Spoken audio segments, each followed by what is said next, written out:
থেকে আসছো? আমি এসেছি পাকুহাট থেকে। পাকুহাট আমি যাব সুন্দরবন, মালদা টু সুন্দরবন। তো এই মালদা টু সুন্দরবন যাওয়ার উদ্দেশ্য?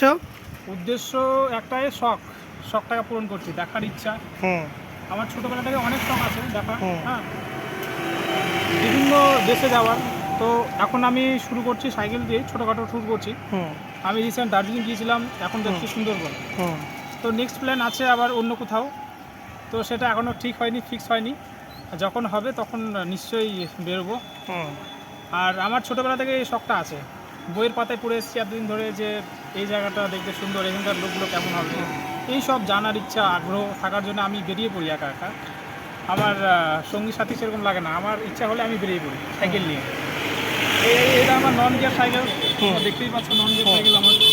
আর সাইকেলের প্রবলেম হলেও আমি সেটা মানিয়ে নিই। হ্যাঁ, তো বিশেষ কিছু বলতে চাই না, এটাই বলতে চাই যে আপনার যদি ইচ্ছা থাকে তাহলে উপায় অবশ্যই হবে।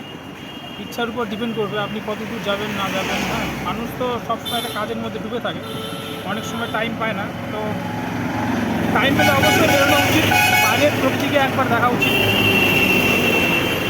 জীবনে তো আমরা সারা জীবন কাজ করে থাকি, তো একটু টাইমের থাকে কোথাও ঘুরতে যাওয়া ফ্যামিলির সাথে বা একা একা ভালো লাগে এসব।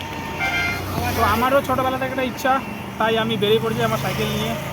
ট্রাভেল তো অনেকজন অনেক কিছু নিয়েই করে, সাইকেল দিয়ে করে, কেউ পায়ে হেঁটে করে, বাইকে করে, গাড়িতে করে, প্লেনে করে, যার যেটা শখ। বাজেট অনুযায়ী আমার হচ্ছে সাইকেল, ঠিক আছে।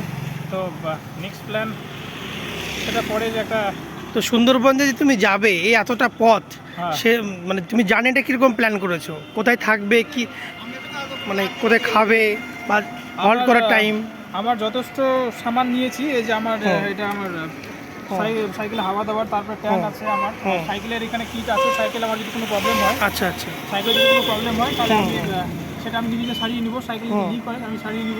পিছনে আমার কিছু জামা কাপড় আছে, হ্যাঁ, এই সমস্ত জিনিসগুলো। আর থাকার কথা যদি বলি, আমি দিনে 70 কিলোমিটার সাইকেল চালাচ্ছি।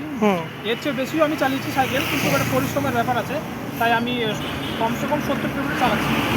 তো সেখানে যদি রাত হয়ে যায় তো কোনো পেট্রোল পাম্প বা কোনো যদি পুলিশ স্টেশনে যোগাযোগ করি, সেখানে থাকার ব্যবস্থা করে দেয়, সুন্দর একটা থাকার ব্যবস্থা ওটা করে দেয়, অসুবিধা হয় না। তো এইভাবেই আমি থেকেই আমার ট্রাভেলগুলো, জার্নিগুলো আমি কমপ্লিট করি।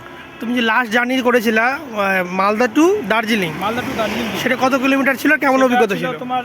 300 কিলোমিটার পথ। অভিজ্ঞতার চরম ছিল, এটা আমার ফার্স্ট টাইম ছিল সাইকেল নিয়ে। আমি জানি না যে রাস্তায় এত দুর্গম হবে, কারণ নন গিয়ার সাইকেল নিয়ে যাওয়া খুব বিপজ্জনক। হ্যাঁ, এমনি পায়ে হেঁটে প্রবলেম হয়, তার উপর সাইকেল ছিল আমার, তো আমি সাইকেল চালাতে পারিনি। সমস্ত পথ আমি পায়ে হেঁটে চলেছি। হ্যাঁ, কার্শিয়াং নামে একটা জায়গা আছে সেখানে দার্জিলিং, ওখান থেকে দার্জিলিং পর্যন্ত আমি সাইকেল চালিয়ে গেছি, ভালো রাস্তা ছিল। আর রোহিণী মোড় থেকে কার্শিয়াং পর্যন্ত আমি হেঁটে গেছি, 6 ঘন্টা ধরে আমি হেঁটেছি সাইকেল নিয়ে। তো সত্যি অভিজ্ঞতাটা সুন্দর ছিল। আর সেখানকার লোকগুলো খুব ভালো ছিল, আমাকে অনেক হেল্প করেছে। চলার পথে থামিয়ে আমাকে অনেক খাইয়েছে, লাঞ্চ করিয়েছে। দার্জিলিংয়ে কদিন ছিলে? দার্জিলিংয়ে আমি 2 দিন ছিলাম। যেতে কদিন লেগেছে, আসতে কদিন লাগলো? যেতে আমার 3 দিন লেগেছিল। তো 300 কিলোমিটার পথ আমি 3 দিনে কভার, 2 দিনে আমার হয়ে যেত, বাট আমি শিলিগুড়ি পর্যন্ত আমি 2 দিনে গেছি, সেখান থেকে আমার 1 দিন লাগতো। বাট রাস্তা খাড়া হওয়ার জন্য আমি যথেষ্ট সাইকেল চালাতে পারিনি। তো এই সুন্দরবনে যাবে ভাবছো, কদিনে পৌঁছাতে পারবে? সুন্দরবন সেটা আমার উপর ডিপেন্ড করবে। 450 কিলোমিটার পথ আমার বাড়ি থেকে। তো আমি যদি ইচ্ছে করি 4 দিন 5 দিনে কমপ্লিট করে নেব, বাট পরিশ্রমের ব্যাপার আছে, তাই আমি থেমে যাচ্ছি। কমসে কম 70 কিলোমিটার আমি হাইস্ট চালাবো, বাট এটা শরীরের প্রচুর একটা পরিশ্রম হয়ে যায়। দাদা, তোমার নাম কি? আমার নাম হচ্ছে রবীন্দ্রনাথ বেসরা।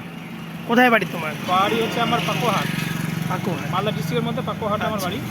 তো এই যে তুমি এই অসম্ভবকে সম্ভব করার যে তুমি যাত্রা শুরু করেছো, তো এই জন্য তোমাকে অনেক শুভেচ্ছা। আর তুমি দর্শক বন্ধুদের জন্য কি মেসেজ দিতে চাও বলো? মেসেজ আমি এটাই দিতে চাই যে আমরা বাড়িতে অনেক সময় ফালতু বসে থাকি, তাই না? ইচ্ছা থাকলে উপায় হয়। এটা ট্রাভেল তো অনেক কিছুতেই করা যায়। তো আপনার যদি মনের ইচ্ছাটা থাকে, প্রবল ইচ্ছা থাকে, তা আপনি পায়ে হেঁটেও আপনি ট্রাভেল করতে পারবেন। তো আপনার শখটাকে আপনার পূরণ করা উচিত, আমি মনে করি।